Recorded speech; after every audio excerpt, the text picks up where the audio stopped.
Okay, so we are beginning our online international education fair and the webinar is about to start. I can see we have about 100 students. I want to thank you for joining us today. I hope this is going to be a useful information when you're going to be attending till the end of the webinar. You will be able to learn about the scholarships, application fee waivers, the COVID-19 updates, and many more. So watch till the end and ask any question that you have. I hope it's going to be worth. Thanks.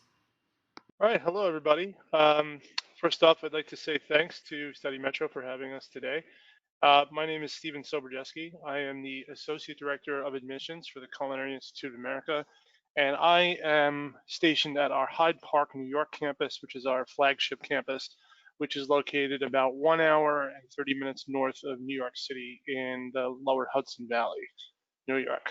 Very beautiful area.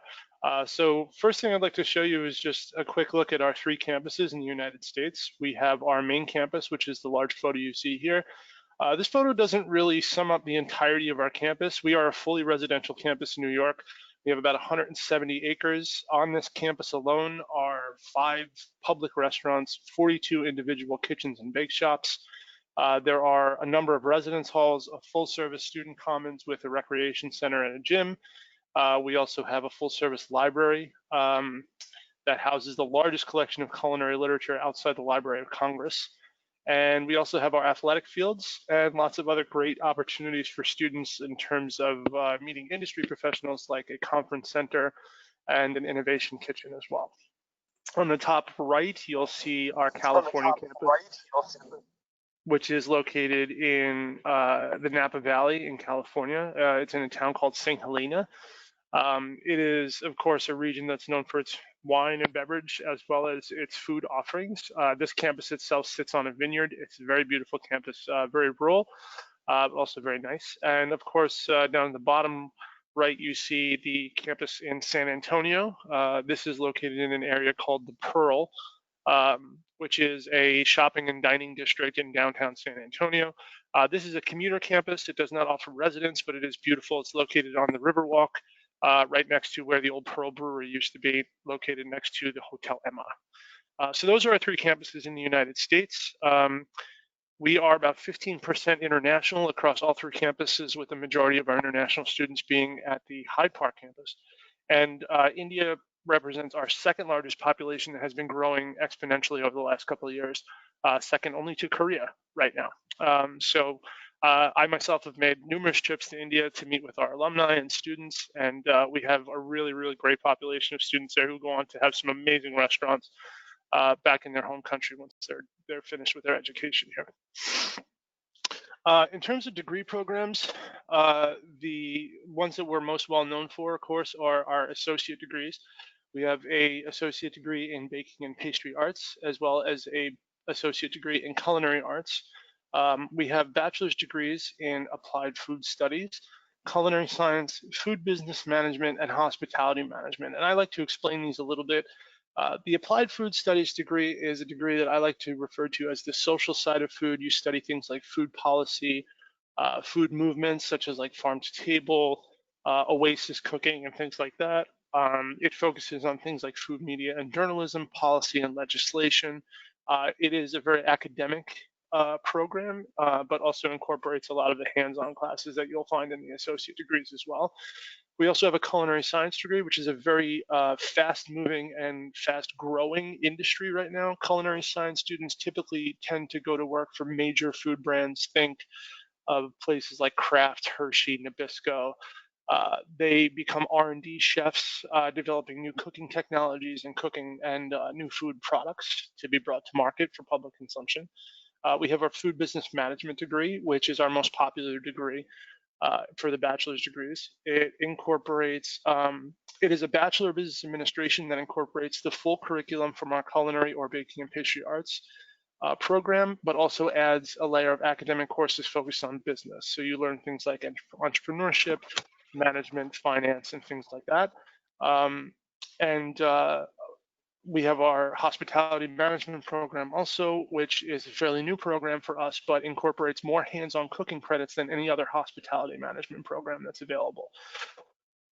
With all of these programs, you do perform an internship, and I'll talk about those in a little while. One of the things that makes us special is the hands-on learning, of course, at the Culinary Institute of America.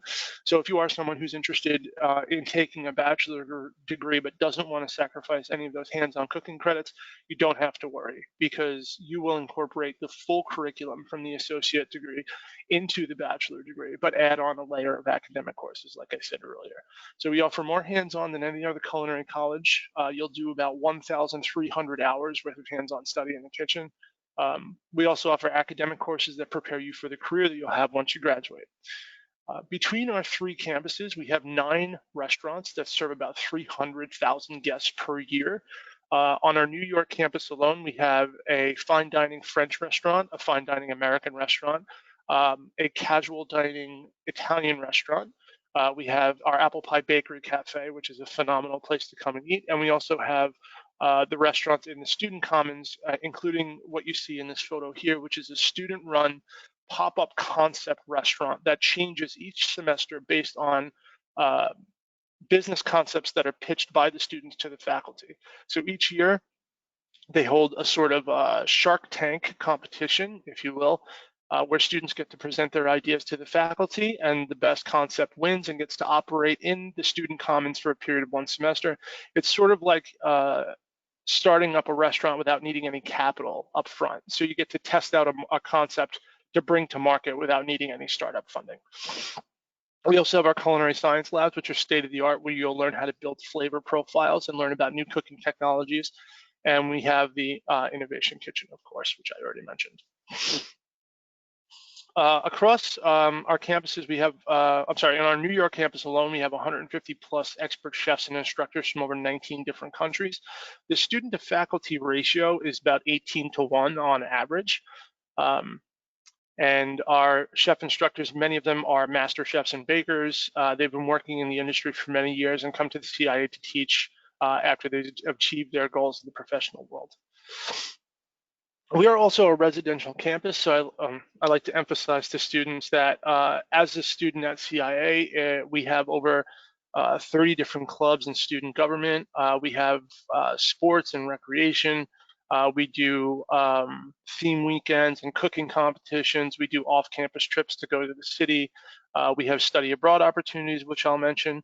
But we have these teams that compete on a small conference in the Hudson Valley from basketball, volleyball, cross country, soccer, and tennis. So if you're interested in being a residential student on campus, there's lots of opportunities, of course, for you to engage in activities with other students. Every student that comes to the CIA will participate in an internship. It is required for the degree program in order for you to graduate, for you to do a 1-semester internship program.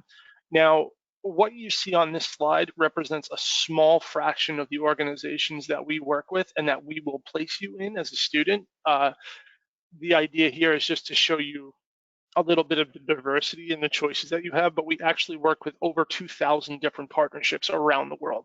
So if you're someone that wants to work in institutional or large-scale food service, you might go to work at the Google campus, where they have over 30 restaurants just on that campus alone. If you're interested in more of a fine dining, high-end restaurant experience, you might be interested in the Thomas Keller Restaurant Group or Blue Hill at Stone Barns. If you want to do more in the culinary science field, maybe you go to work for McCormick for a semester. Or if you're interested in food media and journalism, there are opportunities with Food Network. So this is just an idea to show you the diversity and the range of different opportunities that students have in their internship experience. And a lot of these do turn into job opportunities for students after graduation. So we do offer 1-year OPT for students after they graduate. And many of these companies will rehire graduates after their internship is over with. Like I mentioned, in terms of career services, we offer 3 career fairs every year. There's usually about 150 plus companies in attendance, and they are there to recruit both for the internship and postgraduate employment for our students. Typically, the way that the career fair works is on day one, you'll see the expo hall set up in this fashion where the organizations will come in and they will table, they'll talk about different positions that they have available. And then on day two, they will schedule interviews throughout the day. So as a student, you might go and have a 15 to 20-minute slot for an interview with the recruiters that came on day one. You get to share your resume, talk about your experience, and find out what kind of positions people are hiring for so that you can kind of build your career trajectory throughout your time at CIA. It also gives you a great opportunity to network, not only with recruiters, but other students, as well as CIA alumni. As a graduate of CIA, we also offer lifetime career services for our graduates. So that means resume building, networking opportunities, access to job postings, and you can come back to campus or call campus at any time and have them assist you with your career goals. We also have a 50,000 plus strong CIA alumni network. That includes our graduates in India. Of course, we have some great entrepreneurs right in Mumbai, for example. We have uh, Thomas Zacharias, who runs the Bombay Canteen and his new restaurant, O Pedro. We have restaurant Mosque. So there's, I mean, our graduates have done a lot of really great things and gone back to have some really successful careers, very public careers. So if you study and you research CIA graduates in India, you will see some very prominent graduates of CIA living and working there.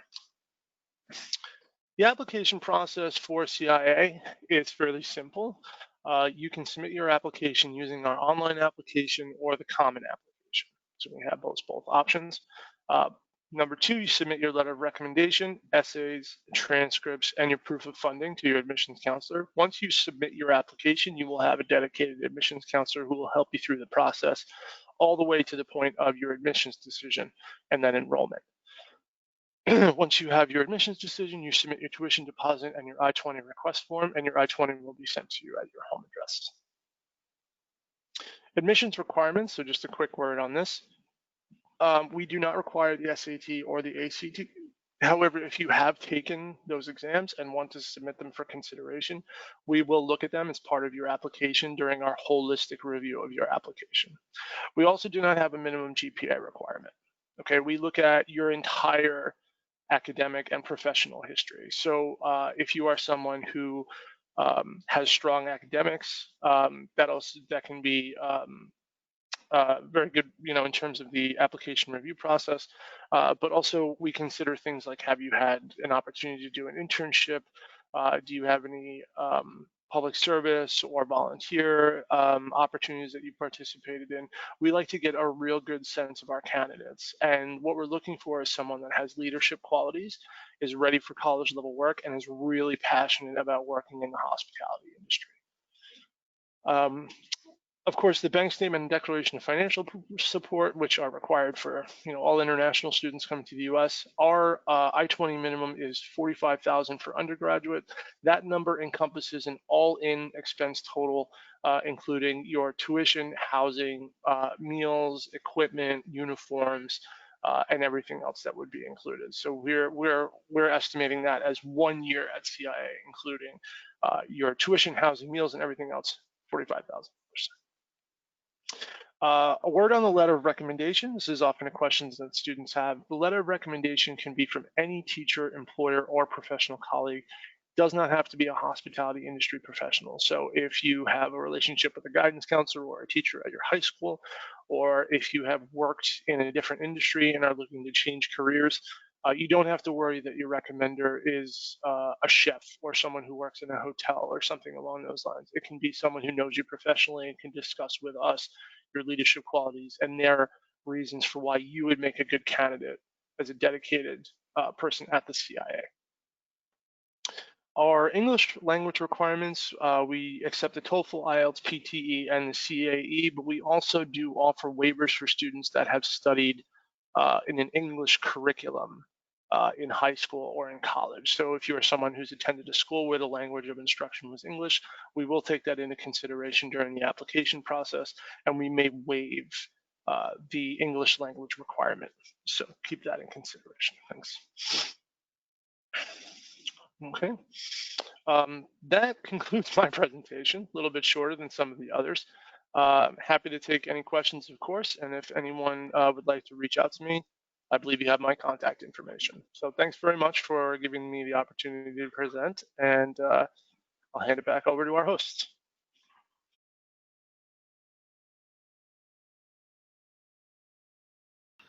So this brings us to the end of the webinar. I hope the information that you have gained today is going to be useful for you for making an application to the university.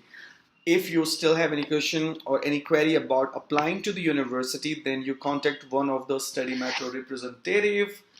Thank you so much again for joining this webinar. Have a good one.